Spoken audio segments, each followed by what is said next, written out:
the city of St. Louis, you're listening to the Don't Push Pause podcast with your hosts, Justin Johnson and Lindsay Reber.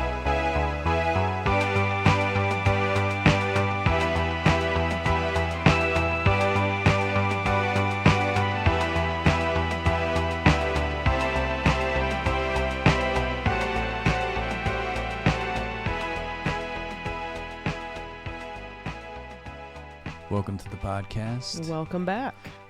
So we're doing a movie today, The Legend of Billie Jean, and this was one a while back.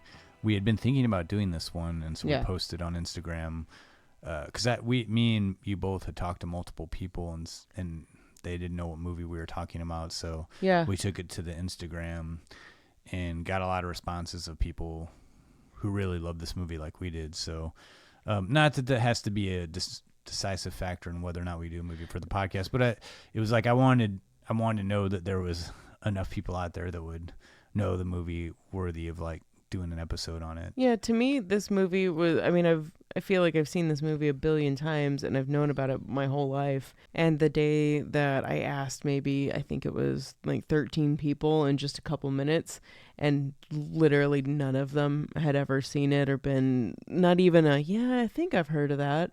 Just like, nope, no idea what you're talking about. The Michael Jackson song? Yeah. So to me, it was like, I don't know. I feel like this might be one that's like really catering to a very small demographic of people that are familiar with this movie. But I also think it's great in the way to do this movie because I think this is one that holds up nice, and I think it's worthy of people checking this out that haven't seen it. I think you're going to have a lot of fun with this one if you've never heard of it or never seen it. It's still, I think like you said, it still holds up, and it is in a world where there's a lot of injustice and probably even a lot more maybe since this movie was made. It feels pretty empowering to watch it now. Yeah, there's a lot. I think this is main reason to do this is I think this is like a highly original movie. Yeah. Especially for the 80s. I don't think that there were a lot of movies that came out that were like this. And there's a lot of 80s-ness to this. But it's, I love that about it too, but on its own accord, it's got a lot going for its original story. I definitely almost would say that Thelma and Louise borrowed heavily from The Legend of Billie Jean. I hadn't thought of that until you mentioned it the other day. There's multiple things. I'll talk about that later. But what are we going to talk about with The Legend of Billie Jean? So this came out in 1985. So we're going to talk about how it has a very 80s, mid-80s vibe going on. A lot of 80s ness. The cast, kind of where they started, where they went from Billie Jean. Yeah, because we've got Christian Slater, who I'm sure a lot of people are familiar. He had a pretty good career. Just beginning of his career was this movie. And Helen Slater, we'll talk about her because she kind of really started young with some pretty huge roles as like the star, and then just never really clicked with Hollywood, I think, or never really got the credit. She's still around, but never really was able to break through just the movies that she was a star of weren't hits. And if you don't know, we'll go into it later, but there's a Simpsons connection that maybe you know, but we'll get there. So along with the 80s-ness, the cast, we're going to talk about themes in the movie. There's a lot of them, a lot of isms to discuss. A lot of isms, yeah. Let's see. There's kind of some triggering things in this movie, but I think it's done in a way that it's not too... It's not going to be off-putting in any way. Yeah. So we'll also have our picks of the week. I went for a very similar themed teen rebellious movie with a connection also via Christian Slater in the starring role for Pump Up the Volume, which I really enjoy. It's been a second since I've seen that one. So I went with Pump Up the Volume. What was your pick of the week? Mine was a teen comedy that came out the same year and also involved a girl cutting her hair real short, but for a different reason. This little gem is called Just One of the Guys. I really enjoy this movie, and I've actually seen this one fairly recent. Yeah. Don't you have it, right? I do have it. I think you totally do. Yeah, right up there. Right there in between Just Friends and California, if you're wondering how I do alphabetize my movies. Well, duh, you have to. Yeah. Mine are out of order right now. It's a thing. Went with just one of the guys, and totally different feeling than Billie Jean, also from Pump Up the Volume, but somehow we make these movies connect. Yeah. I think same year it qualifies. Yeah. And teen genre. Yeah. And Christian Slater. Short hair. Mm-hmm. Yeah. And as always, our Murray moment. So we'll before we get moving, we'll get a clip here going soon. But before we go into a clip, as always, can you tell us what is the legend of Billie Jean about? What is this legend that they're talking about that is Billie Jean? All right. So Billie Jean becomes a legend after a Texas teenager, Billie Jean, tries to right the wrongs committed against her little brother. Her brother, and their two friends end up being outlaws around Corpus Christi and around Texas in general. They kind of become media sensations and martyrs when all they're trying to do is get the money that they were owed for his stolen and destroyed scooter, and get some payback for him being beaten up, and also Billie Jean being sexually assaulted too. There's a lot that happens in the beginning of this movie that sets all of this in motion and kind of turns into a misunderstood tale. Yeah, I think it's a movie that it's a relatively simple plot, but it has a lot to say. Even though it teeters into sort of 80s ridiculousness, it definitely has a lot to say. But we'll get into that. A lot of themes. Yeah, so we'll go to a clip, and then we'll come back. We'll talk about the themes of Billie Jean. All right. I'm Billie Jean Davy, and I want to set the record straight. Oh, my God. Wow. I'm not a liar, I'm not a thief, and neither is my brother. Hello, Mom. Sorry, that is him. Mom, I don't know when we'll be coming home, but we love you. I know people are making up stories about us. Don't you believe them.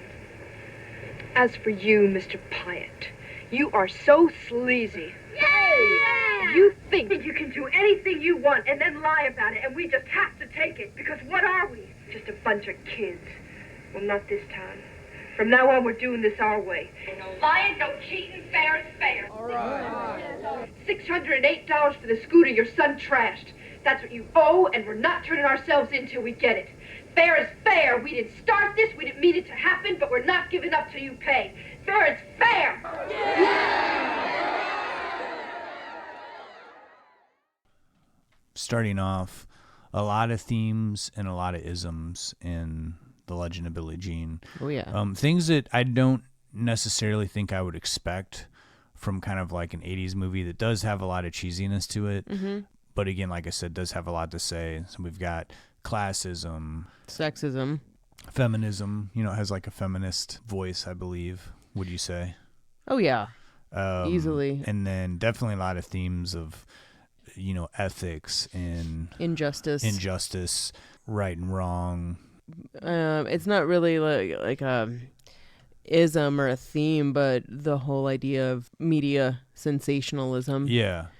I think a lot of this was like ahead of its time, and I think there's a lot of things that child abuse and sexual assault. Yeah, I think things that are huge right now. Yeah. That kind of always been in the media, but things that are like universally people are coming around to like, let's address these issues. Yeah. But this movie, I don't think there was a lot of movies that were really going over these themes and putting these subjects like up close and personal. And and this is a lot too, that like we just threw a lot out there, and like when thinking about that big bundle of really intense subject matter, you can go, "Ooh, this is a heavy movie," but it's not like these issues are really like explored heavily. I'd say like classism and sexism and like the idea of like a feminist icon is like the biggest thing to emerge from these. And things. I can kind of see why, because this movie was kind of like critically panned and did really poorly at the box office, and I can see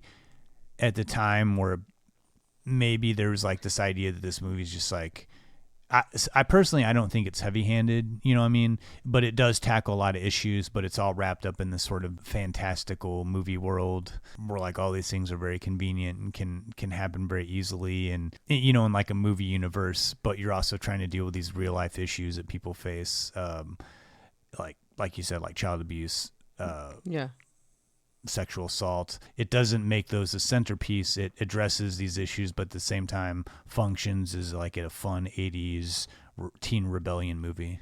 Is it time we dive into some themes? Yeah, I think like just starting off, like what makes this movie so original, and unfortunately what makes it so original, I think, is that you have your lead character being female, and not just but also like a teen movie where the female is not only the lead character, but also like the toughest character, the one that everybody looks up to, the one that hence becomes the legend. And I think that was something that 1985, I think like very groundbreaking to have like a lead female character is like not only the central character, but like I said, like the dominant, strong character that protects her younger brother, that protects the other characters in the movie. She's very much like a mothering character. Like she cares about her friend, she cares about her brother. And another thing that's cool about Billie Jean as a character is that she has a minor love interest, but not really that significant. And she's very much a solitary, independent figure. And she's going through all of these, same experiences with her friends, but kind of on a different level in some ways, like taking it a lot more personally.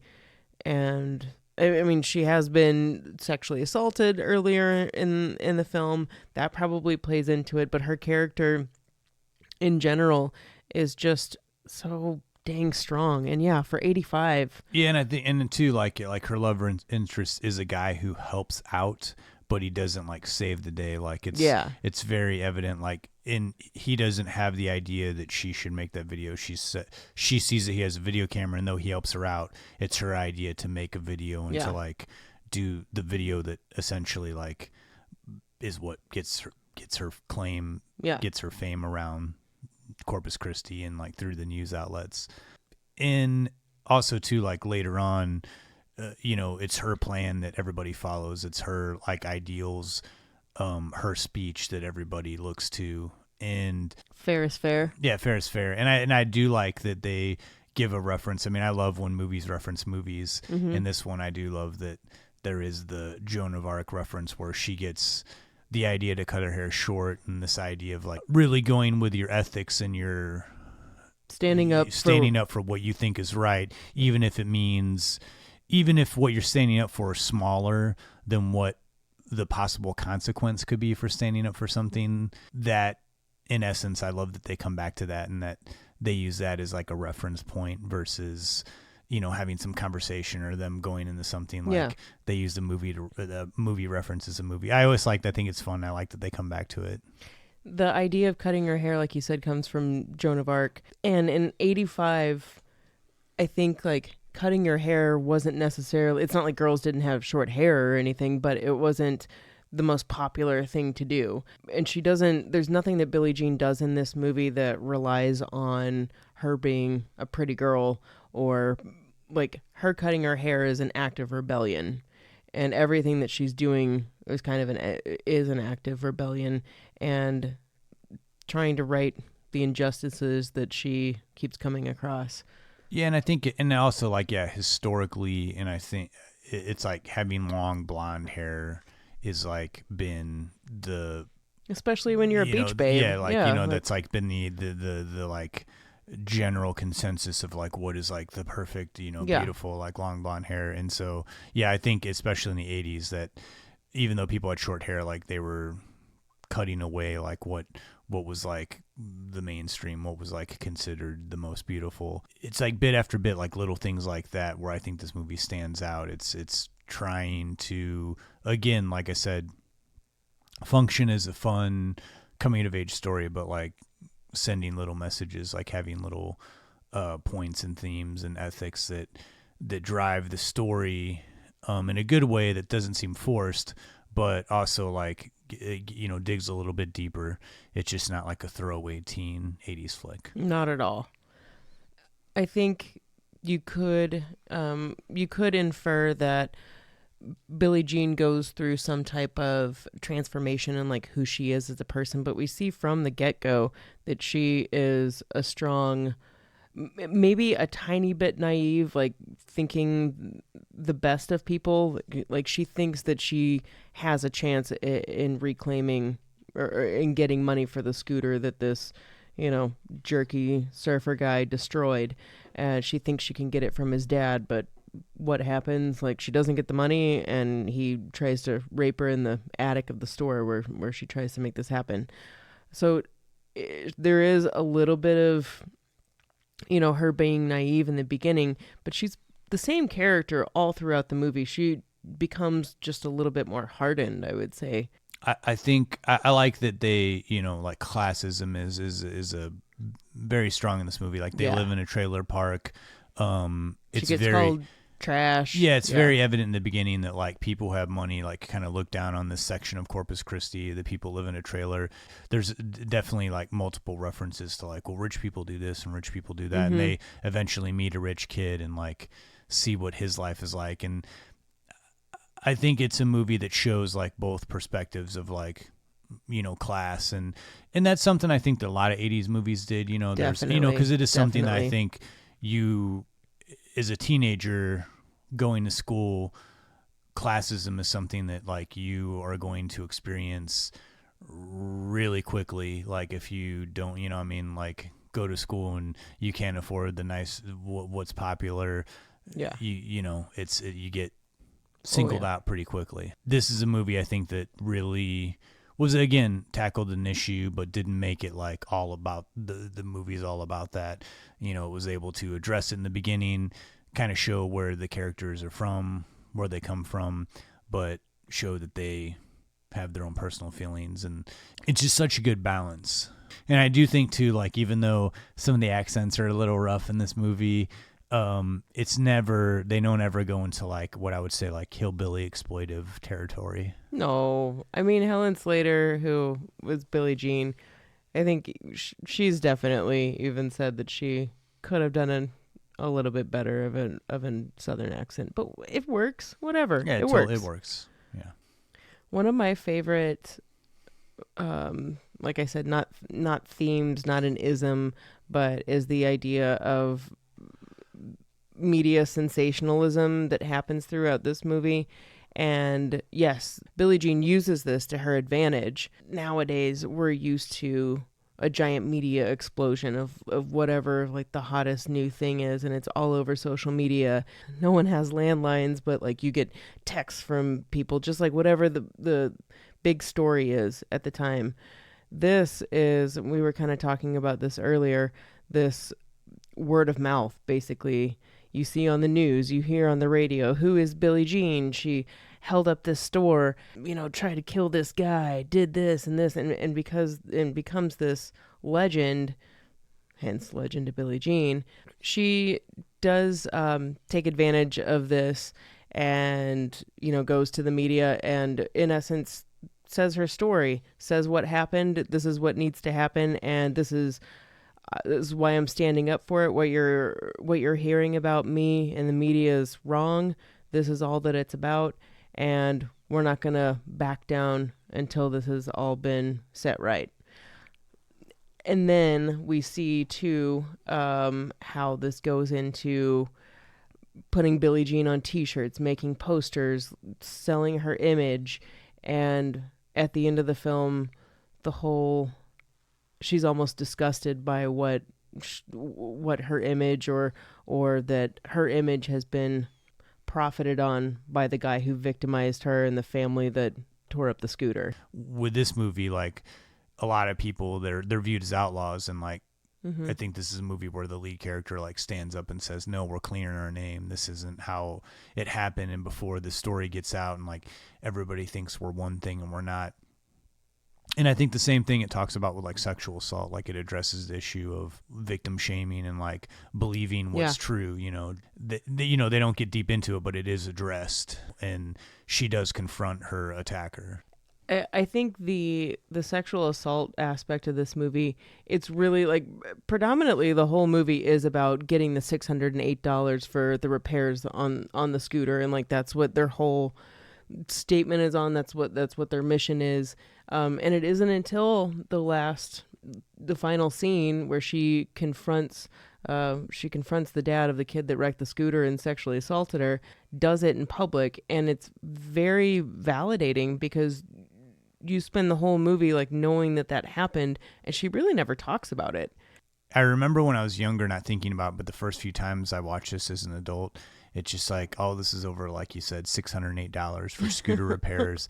When it comes down to it, it made me think of like jobs I've quit over seemingly something, you know, like where an employee or like an owner has told me, you're really being silly about this and like you're making a big mistake. And I've quit several jobs where something to me seemed unethical or not right. Yeah. Definitely a few times put myself in a situation where I was in no position to quit a job. I mean, zero position to like quit. Yeah. And suffered greatly for like, you know, multiple months afterward. But I look back on it and think like, man, I could have stayed there for 10 years and like continued to stifle those feelings and like, you know, say like, okay, well, this is acceptable to me. Mm-hmm. And I think like part of me now would probably do that, like accept it, you know, because I'm getting older. But like when a younger, you know, it's just like, and that's why this movie like has that youthful idealism of like, no, man, we're standing up for this, you know, where everyone else is just like, here, you know, we'll just give you the money. It's nothing, you know, they're even offering them. And it's like, no, it's not about the money. It's about this person. It's about the principle. It's about the principle. And I think that point can be easily lost with this movie just because it does get kind of goofy and stuff. But like when I position this to real life and real feelings about how injustices can happen, and each one that you let happen, each one that you don't stand up for basically becomes another thing that you get used to. And you're like, okay, well, I can't fight about this. And the older I get, it's more of like, oh, you know, you got to choose your battle kind of thing. And this is a movie that, are you willing to go to jail for this like $608 that you believe in? They totally are. And they totally are. They're totally like, we'll go to the end. We'll like die over this thing if that's what it means. And that's pretty hardcore. And that's why I think this is a very punk, rebellious type movie. It's a lot edgier than it comes off to be, I think. And even in that final confrontation scene between Billie Jean and the owner, or Mr. Pyatt, who was the one that sexually assaulted her, and the dad of the kid that ruined the scooter, she's like yelling at him like, who paid for the scooter, you know? And like it's still important. And then what happens? He's like, all right, just take the money, can we just like keep this a quiet thing? And then she throws it back in his face. It's like, you didn't even pay for it. And not only throws it back in his face, and something to be known, like knees like at least like 4 dudes in the nuts during, well, one guy she knees twice in nuts, but it's like her go-to move. She's just like, I'm not taking your money and I'm going to knee you in your nuts in front of all these people too. Uh-huh. Billie Jean's got a real good move. You don't expect it from her, and then you get a knee to the groin. And I've been kicked in the balls a couple of times, and I got to tell you, it's sorry about that one. It's no walking apart. Yeah. You won the one 5 minutes ago when you kicked me in the balls. I told you to get me a glass of water, and you said no. Yeah. I'll never make that mistake again. Here's your water, Lindsay. Is that up to par? Oh man. Now, do you think all of the ball kicks in Billie Jean, were they warranted? I think that they were warranted. Okay. I mean, you know, and this is one thing I'll say about this movie. We'll go to a clip very soon, but before we go to another clip, I will say, because when we come back from the clip, we'll talk about how 80s this movie is, and it is very 80s. But I will say the one thing... Ball kicking is also very 80s, Ball kicking is very 80s, but I will say the one thing of this movie, and I'm connecting it to, like you asked if the ball kicking was warranted, the bros in this movie... Yeah. you could pretty much have these guys, the bros in this movie, have them act exactly the same today if you redid this movie. You'd have to change everything in this movie, media, communications, technology, clothing. This movie couldn't exist the way it is. It couldn't exist the way it is, but you could not change anything about the bros in this movie, and they would totally function how they do today. Yeah. And that's really sad. The evolution of the high school male. And so it's just like when I look at this movie, I do think it's warranted, and it's just like I do think more bros should take a shot to the nuts. That's one of my favorite quotes from you, Justin. Yeah. More bros should take a few kicks to the nuts. I support that. that. And as someone who's taken a few shots to nuts, it's a serious statement. I would think that, I wouldn't ever want that to happen to somebody. But, there's a lot of bros out there that, maybe it would turn them around. So we'll go to another clip from The Legend of Billie Jean, and then we'll come back, and we went kind of long on our first discussion, so we'll come back. There are lots of isms. There was a lot to cover, but we'll come back and very briefly discuss the 80s-ness. We didn't even talk about the child abuse aspect. There are like some child abuse themes in this too. Yeah. Well, we'll save child abuse for another podcast. So, we'll go to a clip. Next clip. Come back, talk about the 80s-ness, talk briefly about the cast, and then we'll move on to our picks of the week. You pig.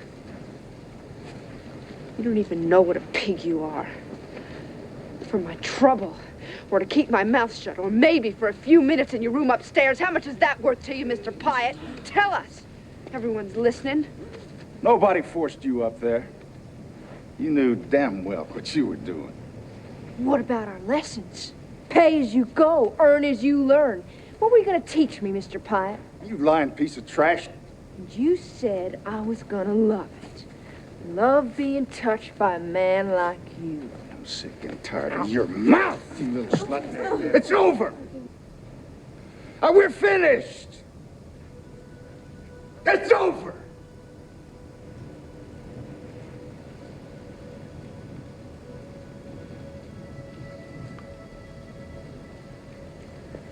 You're right, it's over with.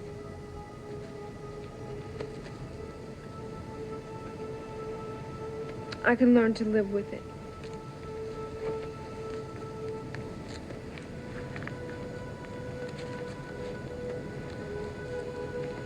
But I can't take all this.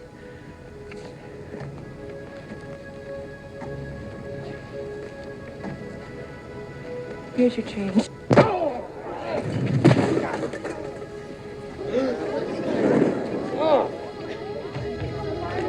You can keep your money. Go buy somebody else. So, again, we'll make this section relatively brief, but, we kind of mentioned this several times already, but there's some quintessential 80s movies, and I think this fits into that category. Like, it has just such an 80ness to it, and its style, and it's the way, the vibe it has, and, like, obviously the clothes, the music. It's not in a, I don't think, I never look at it in a, it's a like a funny thing, or like sometimes in John Hughes movies, sometimes it's so 80s and that it's like kind of cheesy. This one, it just kind of seems like, yep, this movie was in 85, so that's how stuff looks. It feels still very real. And I think too, because it's kind of set in like Corpus Christi, Texas, they shot there in all real locations. So it does have, I think, like an original feel, like a lot, like John Hughes is always like takes place in Chicago or like Illinois. This has like a very different feel than what we think laid of. Back. Like, it's laid back. That's probably what it is. And also has a, I think, just with the accents and then the clothes, like it's a more of a beach town vibe. Oh yeah. But still like distinctively 80s. It's like surfer vibe, but not overly like, it's not like we're going to the beach surfing really in any scenes. And I don't think you could be more 80s than having a montage inside of a mall while playing like a Billy Idol's Rebel Yell. Yeah. I have to say that's one of the soundtrack of this movie rules. The Pat Benatar Invincible song is sprinkled all throughout this movie. and this is something I read about that Pat Benatar song, and I read this in an article, and so I don't know the accuracy of this. I didn't go further to see if there was like a YouTube clip of Pat Benatar actually saying this, but that Invincible song was like that she wrote specifically for this movie was her biggest hit. And she had a couple of pretty big hits, but this song being her biggest hit, which oddly isn't a song that I know as well as her other songs that I would assume were bigger hits than this. Or it's like, for those of you who don't know, like Love is a Battlefield, We Belong, Shadows of the Night. Yeah, like We Belong is way more ingrained in my brain than Dude, Invincible's great. Oh no, I think the song is great, and I've been jamming it while we've been prepping for this podcast. Yeah. But I read that when this movie was hot and this song was hot, she was clearly playing it at her shows. And I read that she used to say before she played the song, this is a song I wrote for like the worst movie ever made. Which, I don't know if that's true. Again, I didn't YouTube it to see if there's footage of her actually saying this at her show. And I want to know why Pat Benatar thinks that, if that is true. Because I don't agree at all, anywhere near that. Part of me thinks a lot of this is about a lot of movies. When the movie bombs and is unsuccessful and is critically panned, a lot of times that can influence people to be like, oh, this movie must suck. And I think there's a lot of movies that happen to, we rediscover them and think like, oh no, this is actually a great movie. And movies now that are considered, I think It's a Wonderful Life was considered a total bomb and a disaster, terrible film, and now it's like a holiday classic. A holiday classic. So getting off course here a little bit, but real quickly talk about the cast. This is one that has a couple of people in it that went on to have like really huge careers. First being Christian Slater. This was his first feature film. Kind of had like multiple plateaus in his career, but in the 90s was like one of the biggest stars, I think, and has had multiple hit films, like multiple cult hit films like Heathers and like Pump Up the Volume, like I said. Yeah, Christian Slater's been around for a long time. And Yeardley Smith, who went on to become one of like the biggest voice actors in the world. Doing the voice of Lisa Simpson, probably one of the richest voice actors in the world. I would imagine. And this was a good, I don't remember the exact, it was a good like 3 years, I think, before she got the Simpsons gig. Yeah. Something like that. So this was a good piece before that life-changing experience. I mean, she's pretty young in this. And Helen Slater, like Christian Slater's like 15 in this, I think. Yeardley Smith and Helen Slater both like 19 in this film. And Helen Slater did Supergirl before this movie at 18. Right. And Supergirl was kind of a bomb, and then this movie was a bomb. And she said it was a weird experience to doing 2 movies back to back where she's like this iconic figure that people look up to, and it was weird to kind of be in her shoes and being looked at like that in a weird way. She kind of tried to block it out because it was a little strange. Yeah, and after Billie Jean and Supergirl didn't really take off, she had just one more other sort of big co-starring role in a very underseen 80s movie called Sticky Fingers, but then pretty much was just played like secondary characters like City Slickers and her role in Ruthless People, which was really much a 180 from the character she had played in Supergirl and Billie Jean. Same thing with Secret of My Success. Yeah. That movie has so many, I might have even referenced that movie in a podcast before because the messages in it are terrible, but I think it's because I really appreciate Helen Slater that I really try real hard to look past the character flaws in her character and just the flaws in that movie in general. Yeah. Her career this was like started out strong. She still does a lot of TV now. Yeah, she still does strong. She's actually is in the Supergirl show, which I've watched I think like 5 or 6 episodes. I'm not a big superhero fan, but I was into what I watched. I thought it was entertaining. Good for Helen Slater though. Yeah. Yeah, and I think she's still successful and does like the convention circuit. We should also mention too Peter Coyote. He was a very, very prominent actor of the time in the 80s. And I think he brings the levity to this movie. Yeah. And he also, to me, I think his character, like I said this in the beginning, that I feel like Thelma and Louise pulled from this movie.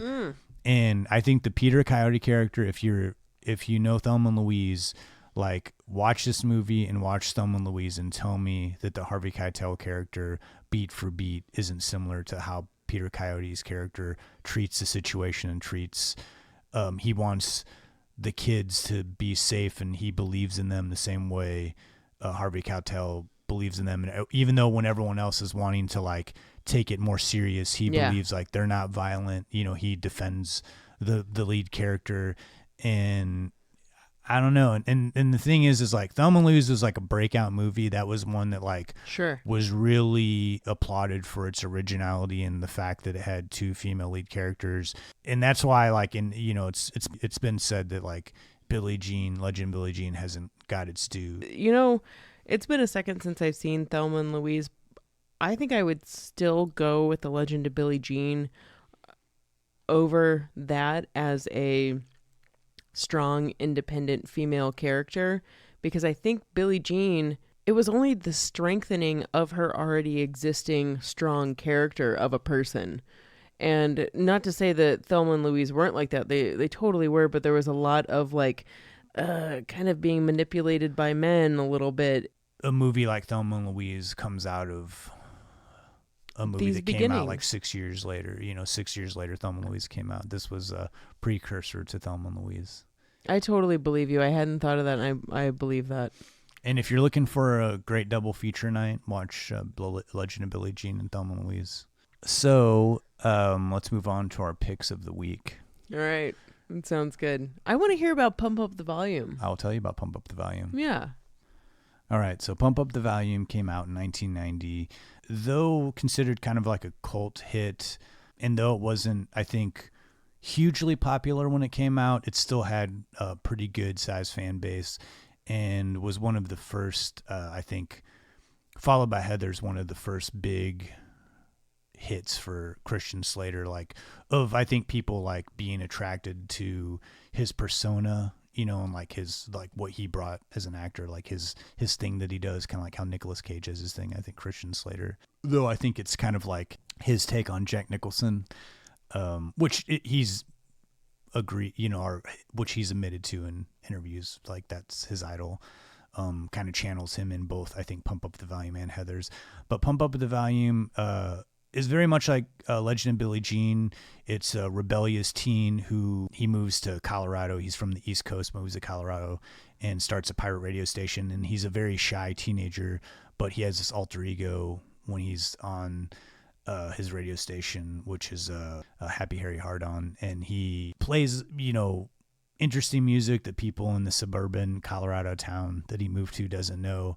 So, and his persona is a lot of bravado, very confident, pretty much the complete opposite of him in high school. And a lot of the themes deal with like bored teenagers, rebellion, and all the pressures that are put on you, societal pressures that are put on you to like be your precursor to be an adult. That's your moment. Like, I think your high school moment is like that time where you get pressure from your parents, you get pressure from teachers, you get pressure from the school of like, here's who you need to be to make it in society. And you're already hitting all these like brick walls of like just trying to make it amongst your peers, just trying to fit in.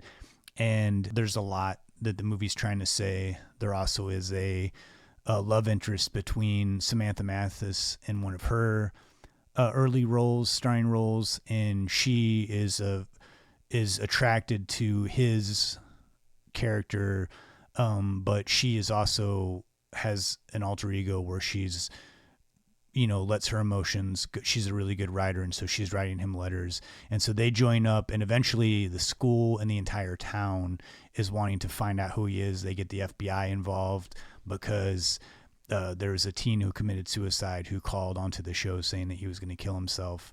And though Christian Slater, it's not his fault that this teen committed suicide after talking to him, Christian Slater's character is really upset because he never told him, don't do it. He wanted to talk to him about his problems. And it is a movie that I think for 1990 dealt with a lot of issues. It dealt with a lot of teen angst. It dealt with homosexuality. One of the kids calls in and says that he really liked this guy, and he admitted to the guy that he liked him. And then the guy told him to meet him at this bridge, and then this guy and his friends like took his clothes and like threw him in the river and like laughed at him. And he's, and he admits to Christian Slater, like, I guess you think I'm like a total pansy now. And Christian Slater's like, no, I don't. And like, I think it's a good drive that, you see that Christian Slater's character, even though he is this like, in a lot of ways, like kind of like the chauvinistic kind of like very hypersexual like persona. In a lot of ways, I think kind of like Howard Stern, he also is sort of such an oddball that like he can get down to the heart of things, and he doesn't judge people, like he doesn't judge people that are considered the outsiders. And so I think that it's definitely a movie that I think broke some ground for like 1990. Wasn't your typical teen goofball movie. Like it took teens serious. I think in a lot of ways it was the first 90s teen movie. Like I think My So-Called Life kind of a lot of ways captures a lot of what being a teen in the early 90s was, but to me Pump Up the Volume was like the first sort of etch of like what that is. And it's wild because you look at a lot of movies that are on that cusp that are like 1990, came out in 1990, and same way with movies that came out in 1980. Like a 1980 movies feels like you're still getting a little bit of leftovers from the 70s that quite didn't make that merge. And there's some movies that come out in 1990 and they still have a little bit of 80s. Pump Up the Volume, even though it came out in 1990, it just feels like they were like, we're not doing any 80s stuff. Like this is a new era. We're like totally starting fresh, and it felt totally original. And to me, it also is like a really good example of a very low budget film that takes place in like only a few locations, that really has a very smart script and very intense characters, engaging characters. And like that becomes the focus. And it shows that you can do a lot and say a lot with very little money and still have an engaging, I think like enthralling, like action-packed movie. You made me really want to revisit this movie. It's been a very long time since I've seen it.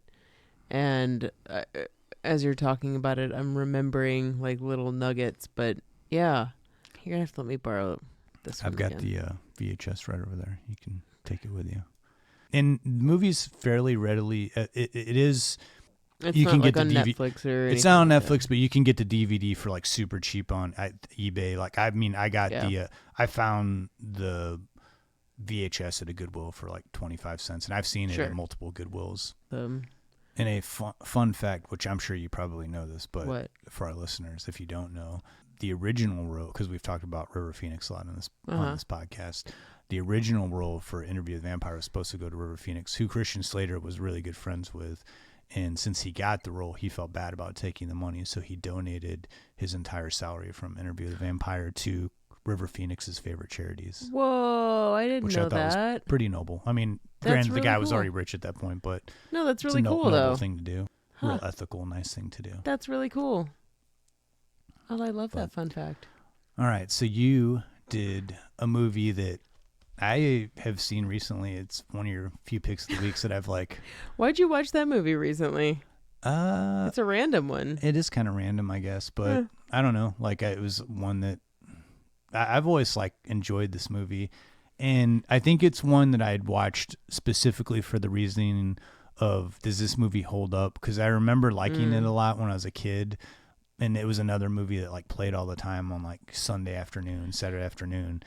Yes, I'll stop talking about it. You talk about this movie. Oh, just one of the guys. How much I love you. The plot of this movie is high school senior and total babe, androgynously named Terry, is gunning for a high-flying career as a journalist, and she's not interested in people thinking that women are any less than men.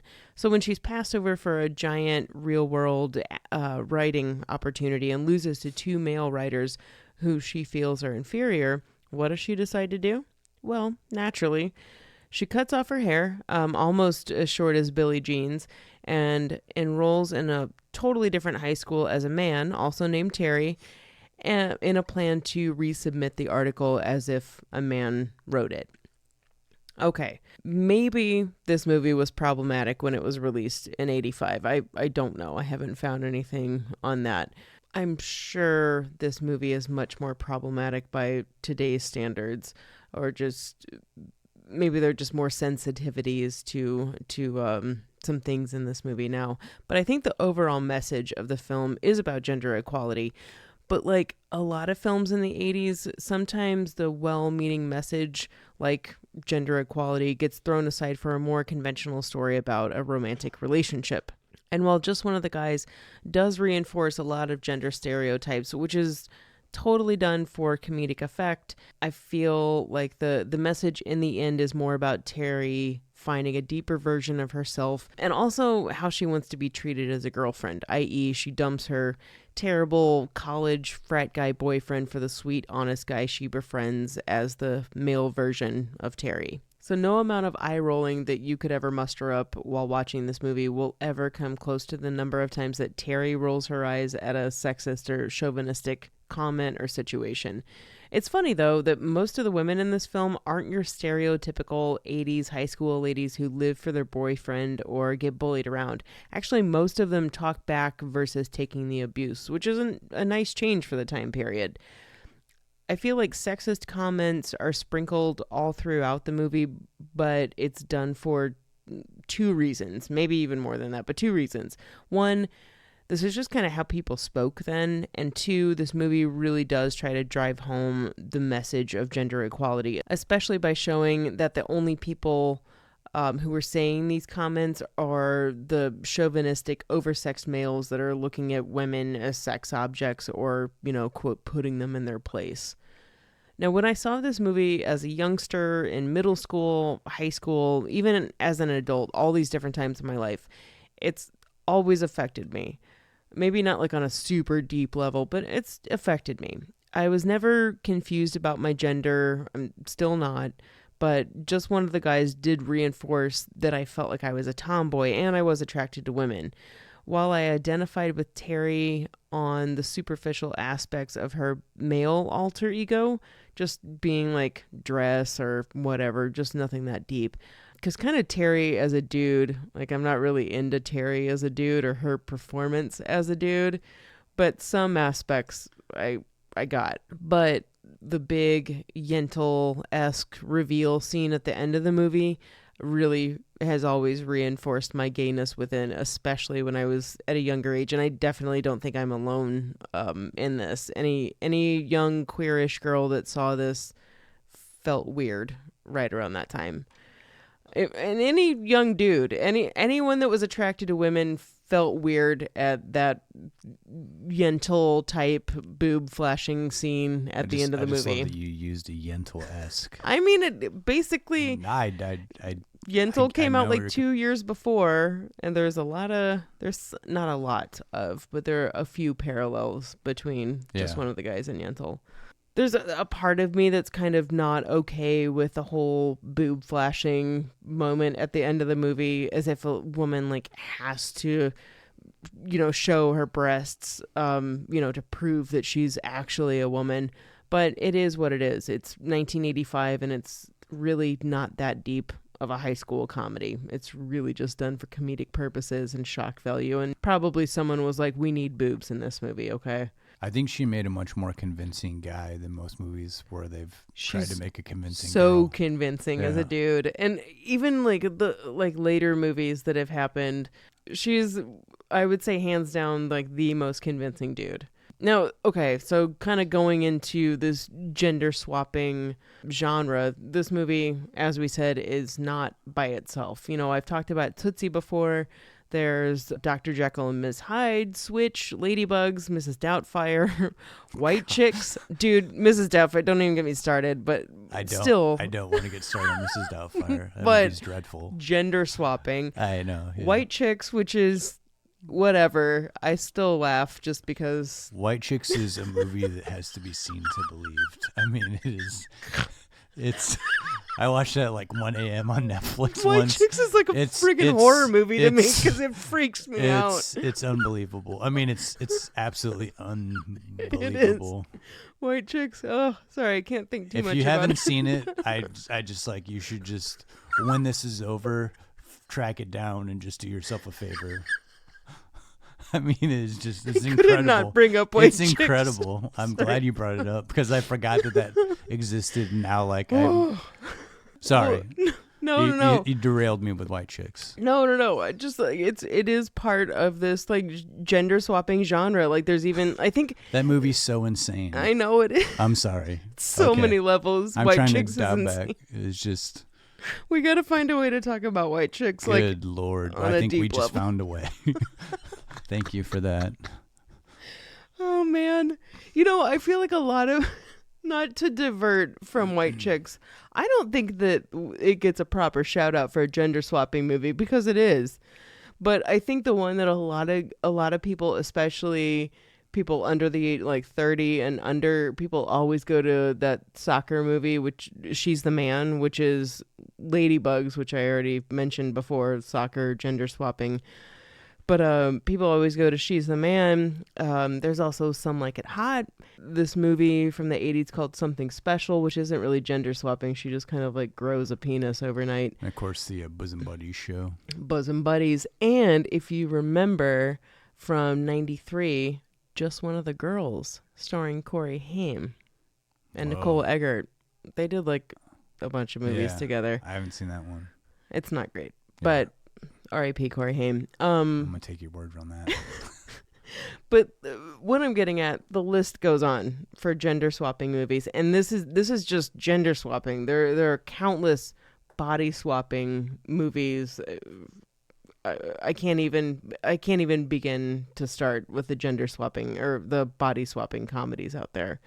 But the reason that Just One of the Guys and this genre work so well is because it's really easy comedy. I think any comedy that has to do with gender stereotypes is always going to like poke at people, and it's something that's familiar and easy. And regardless if you believe in, a binary two-gendered system or you don't, the humor exists in that. I feel like you could be offended while watching it, but it's also like it's not something that's going for major social commentary or anything like that. If there is any social commentary in this, it's trying to extrapolate some positivity out of it and showing that all people are equal, I'm a big fan of that if you can sneak it in somewhere. So Just One of the Guys really just has to be looked at as a comedy. It's not, anything groundbreaking, but it is super fun to deconstruct, especially with a contemporary eye. I'm really happy that you picked Just One of the Guys.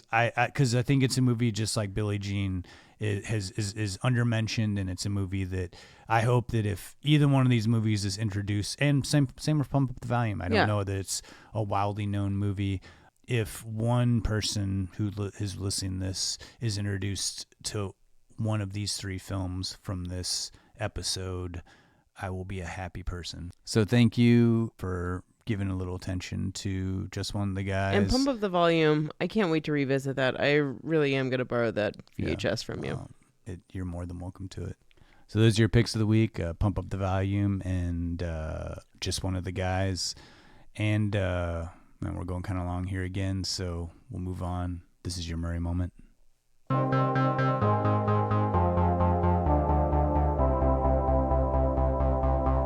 Chicks dig me because I rarely wear underwear, and when I do, it's usually something unusual. I think I need a root canal. I'm sure I need a long, slow root canal. You gonna come and shake my monkey tree again? Oh, what does that old queen know? She didn't even show. Hey, this is so scrumptious. Is this hand shut? The flowing robes, the grace, all striking. That was fun.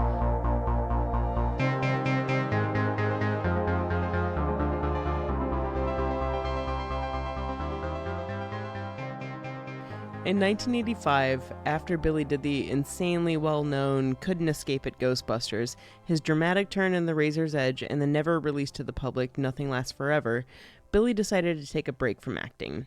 The latter two films of the three didn't dramatically alter his career, but the popularity of Ghostbusters did make Billy realize something.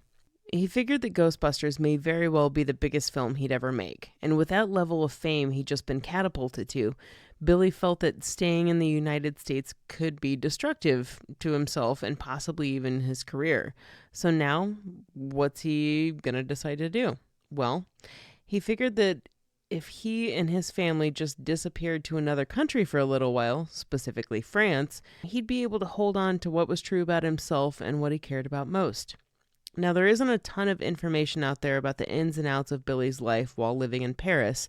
I don't know, part of me is kind of okay with that. I'm glad that it's hard to dig up information on this part of his life. Why should it be so easy? First, it was 1984, and the dude deserves a private life. But what we do know is that he attended Sorbonne University, where he studied French and philosophy.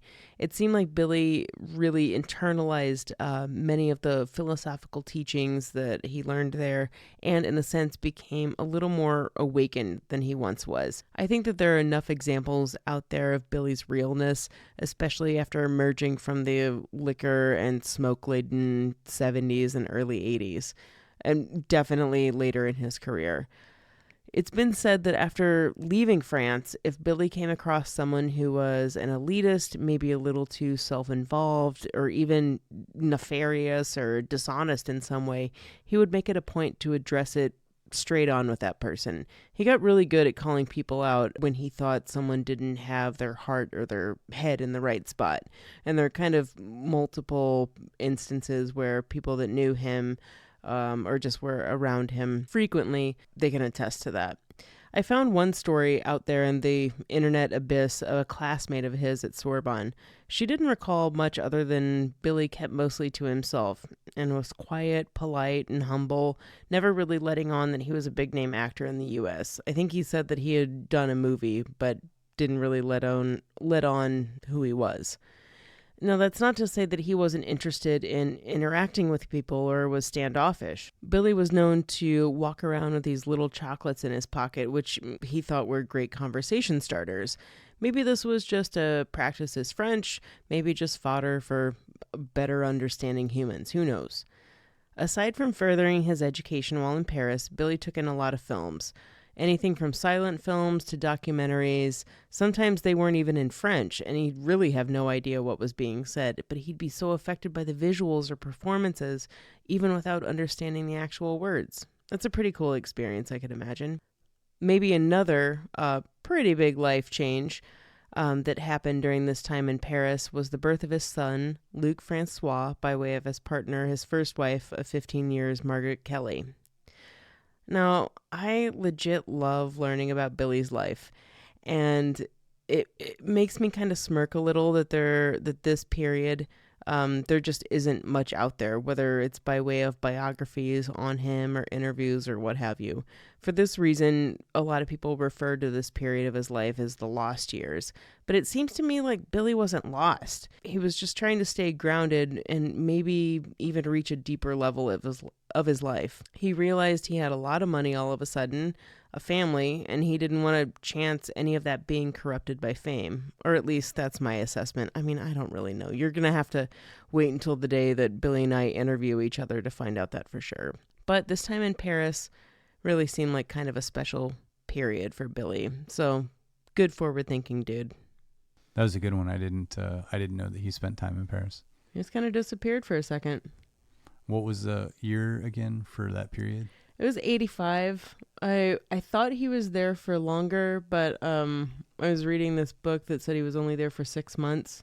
I thought he was there for a heck of a lot longer, but I could be. He also did Little Shop of Horrors in 86, so it would make sense that he wasn't there for as long as I initially thought. But would he have been an international star at that point? With Ghostbusters, yeah. Yeah, okay. I mean, maybe not like right in, because Ghostbusters was 84, probably by 85, Ghostbusters had made it to other places. So he probably wasn't totally escaping fame, but it was definitely a lot less escaping the U.S. Yeah. So I think he wasn't gone for all too long, but it was long enough to have a kid and go to school. And I mean, not for like a full 4-year term. I thought he was there for a little bit longer, but this book I was reading said 6 months-ish.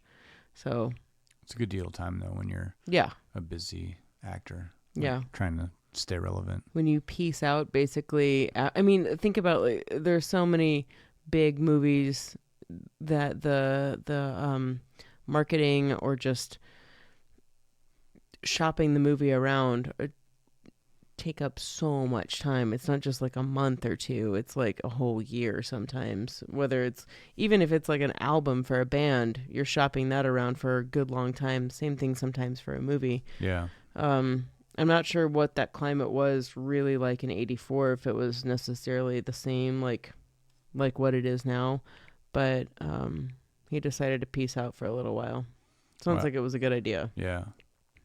Well, thanks for that Murray moment. Of course. Well, any final thoughts on Billie Jean before we wrap things up here for this episode?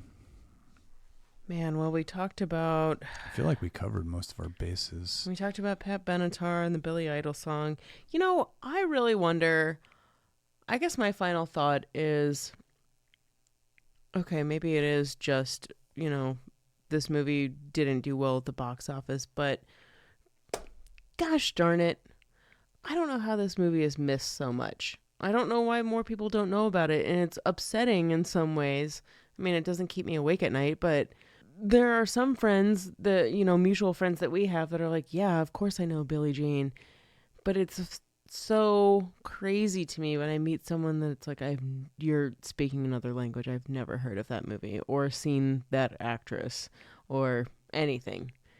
It is, there's movies that I feel like we say are undermentioned that we've done, but this one definitely is, I think, the most, if anything we've done so far on this podcast, like probably the most undermentioned film that we've talked about.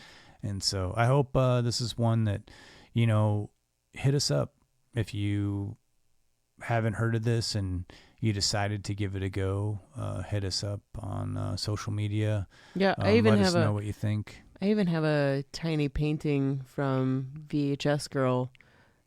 If you follow her on Instagram, she's pretty awesome. Super awesome. Yeah, artist who does VHS movie covers, but I have one of her paintings of The Legend of Billie Jean. Really? That's awesome. It's pretty cool. Yeah. I kind of love it. Well, if you want to contact us, you can reach us at don'tpushpausepodcast@gmail.com. You can follow us on Instagram or Facebook at Don't Push Pause Podcast, or go to our website, don'tpushpausepodcast.com. So next up, we've got the 40th anniversary of Alien. And, we've always talked about, like, we're not going to do these big movies, but this is probably the biggest movie we've done, and we can't help it. It's the 40th anniversary. We love Sigourney Weaver. It's one of the greatest movies ever made. So we're going to dip into Alien, so that'll be on next episode. Wait, do people on this podcast know that I'm a fan of Sigourney Weaver? I believe they do. I think I've talked about is it 19 movies of hers now? Probably. I think so. Yeah. Well, you'll hear even more about Sigourney Weaver and Lindsay's undying love. Yep. So until next time, I'm Justin Johnson. And I'm Lindsay Reber. Thanks for listening.